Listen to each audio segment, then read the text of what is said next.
Hi, this is Normandy, the Invasion of Europe, 1944, from SPI. This is a different video for me because this is just really my thoughts and what I like about this game rather than a full review. And the reason for that, this is a classic, really, war game. It was first published in 1971. This, I believe, is the second edition. I've had this one a while. I um, I never I never played this when it came out. I wasn't old enough to play war games back in 1971, but I had it, as a sort of a late teen, and I can remember my teachers playing it in the school war game club that we used to do on a Friday afternoon. And I picked this copy up a few years ago now on eBay, and I picked it up unpunched. And I just wanted to talk about this game. I recently played through, and I thought it'd be a good opportunity just to talk about the game and what I like about it. So first up, the rule book. There's not many pages of rules. I think it's about 6 pages, something like that. My copy has the quintessential, slightly rusty staples in the game, and it's got this. I guess from yesteryear, this is definitely one of the lighter war games of that period. The rulebook goes through, talks about how movement works, combat, naval gunfire support is a key component of the game. Talks about zones of control. Of course, these are all things that we're used to now. Talks about stacking. Generally speaking, stacking is about 3 counters, 2 counters in the bocage. Generally speaking, talks about supply.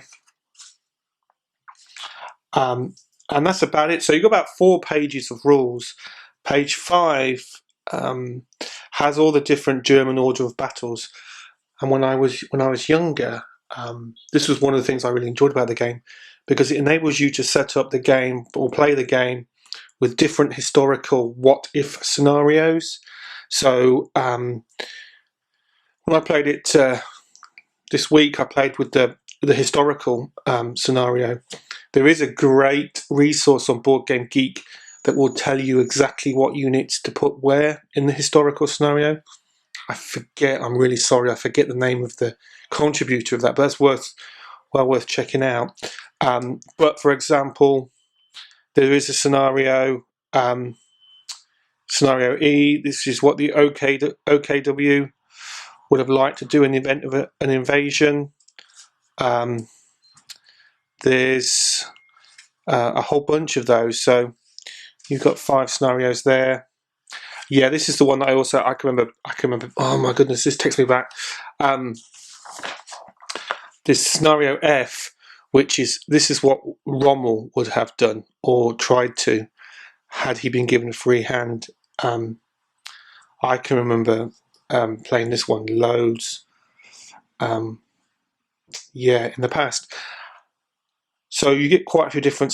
I won't say they're scenarios because it's one scenario game, really, from the Normandy beach landings through to taking some of the first key objectives. The objectives being really the various different cities in the game. So Filet, for example, Caen. Then you get a great designer's notes. This is a lot of memories in this game, and from a complexity point of view, it's very straightforward. There's nothing really in here that if you play a lot of war games now, that will be complicated at all. It's a very straightforward game. So this is the map in its entirety.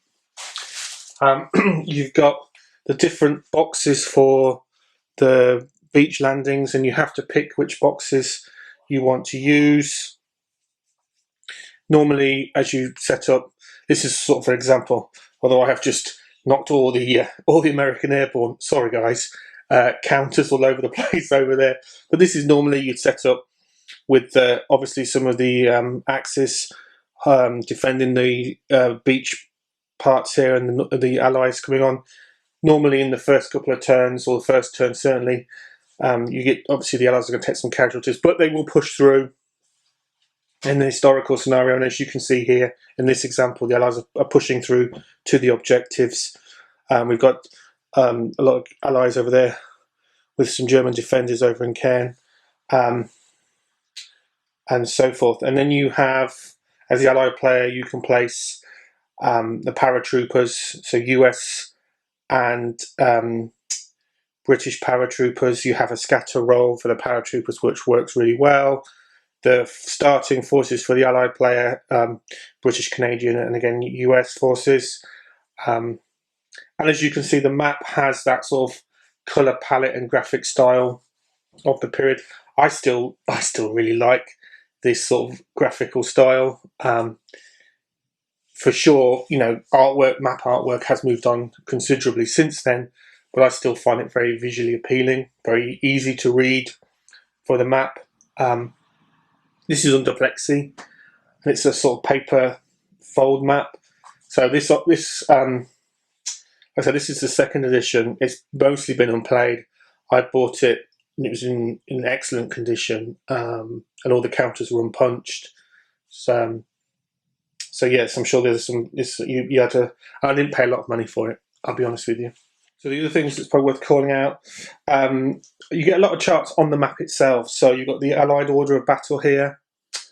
I can remember a few years ago getting this out, reading through the rule book, and not finding the Allied order of battle. And I was anxious that I'd lost a player raid or something. And then I got the map out, and I was like, oh, thank goodness it's actually on the map.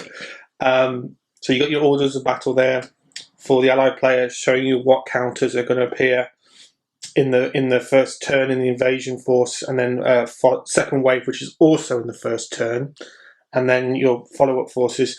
You have the map, the sort of terrain effects.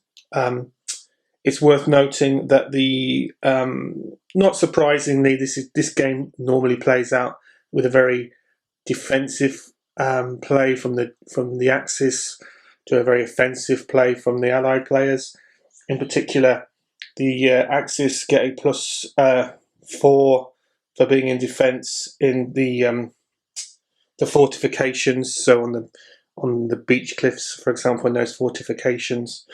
And then you have your combat results table. It uses nods system, and we'll zoom in on some counters and talk about that.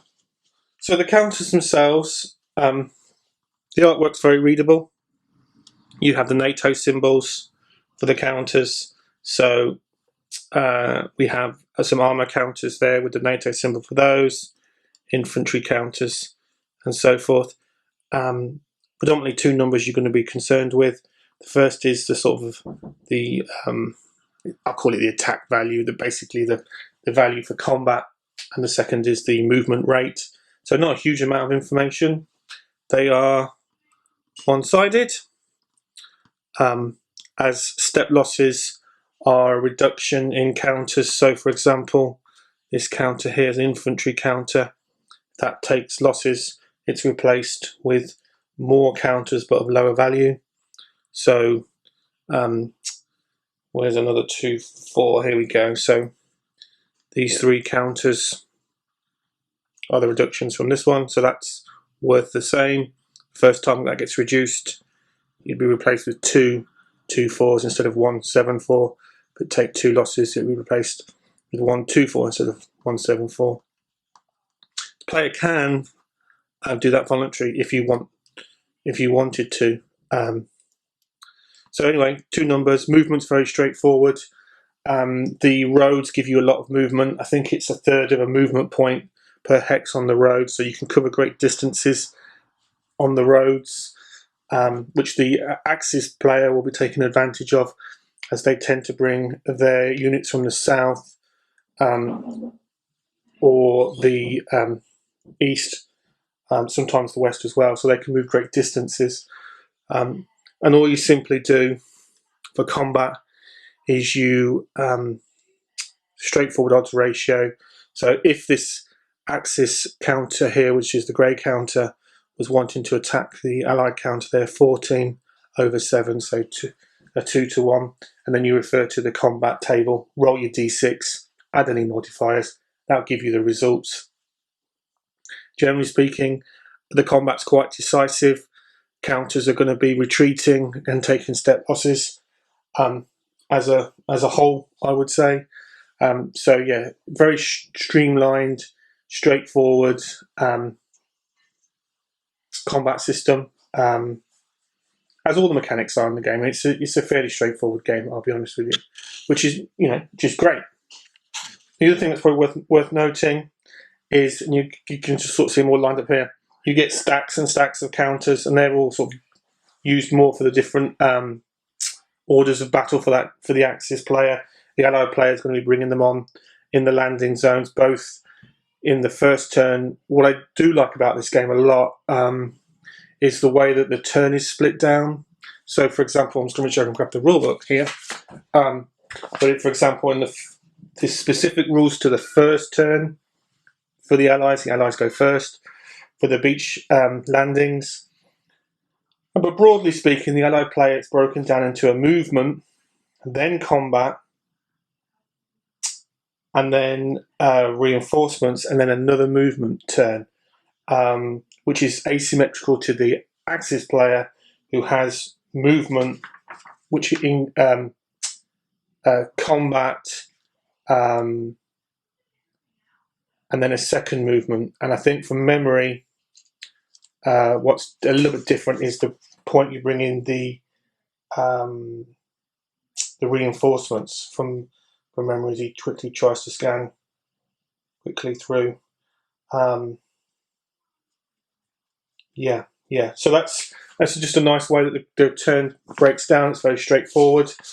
And like I said, there are specific rules for that first turn that were also, historically really nice. Just a nice nod to the history of this, obviously, to this event. So I like that as well. The other thing I like about the game is that you can play basically all of Normandy beach landings and trying to capture the key objectives comfortably in an evening. I'm going to say 2.5 hours, something like that. So that's cool, and it's fun and it's engaging, and it's obviously a great narrative because you've got lots of things going on in different places, as is the nature of this, of this piece of history. So it lends itself well to that narrative. And you can quickly try out, every evening try out a different order of battle from the Axis player. So it's got a very straightforward, because of the straightforward mechanics, you can focus on the history element to it, and especially that what if scenarios. That's probably the thing I enjoyed the most about the game. Straightforward, the mechanics are honestly straightforward. There's not huge depths of complexity or chrome here. It's very playable, which is great, and it enables you to experience this piece of history comfortably in the evening playing it. And it plays well solitaire. Obviously, there's no solitaire AI or anything like that. You're playing both sides, but the nature of the history means when I play it solitaire, I'm playing really from the Allies' point of view, trying to break through and trying to get those objectives as quick as possible to see how that works. But then conversely, I'll try different orders of battle, playing from the Axis point of view, to see all those what-if scenarios and playing out some fun, light-ish, I will describe it, scenarios of what-if moments of history to see what could have been maybe the best order of battle for the event to hold the Allies back or push them back into the sea. That's super interesting from a sort of a history point of view, but in that light, still in that light sort of fashion. Overall, the reason it's different than a normal review is it's not fair. It's totally not fair, completely inappropriate to review this against modern war games. What I would say is I've enjoyed just playing this game. I enjoyed it when I was much younger. I still enjoy playing it now. The rules are streamlined, they're straightforward. You can skim the rules in half an hour, get it on the table, recreate this historic event in Normandy and the D-Day beach landings. Absolutely fantastic for that. It's not an expensive game. You can pick it up on eBay, which is great, and also has, I think, if you've been playing war games for a long time, maybe haven't played this in a while, I think it still plays great. For sure, there's always going to be a little bit of rose tinted looking at it through nostalgia eyes. If you never played this, or you haven't been playing war games since the 70s, I think it's also still worthwhile, because I think it's interesting from a hobbyist point of view to see how war games have come on, and in some cases how they haven't, because a lot of the rules here, a lot of the things we're talking about, enemy zones of control, reinforcements, stacks, the odds tables, they're still used today in wargaming. So that's interesting from a hobbyist point of view, to have that level of understanding where the hobby came from. I mean, there were games before this, but 71 is still, and just to see that point of view. So yeah, I love this game. I do look at it through nostalgia for sure, but I still find it very playable, very enjoyable. And this, I probably will play this, once or a couple of times a year. When I normally do play it, I normally play it back to back. So I play it one evening, or I'll always play with the historic scenario, and then I'll try a different order of battle for the Axis player, from the Axis side, if I'm playing it solitaire, to see, what if scenario. So yeah, that's it from me. Like I said, this it's a great game. I loved it when I was younger, really did, and still really enjoy it today. That's it. Thanks for watching.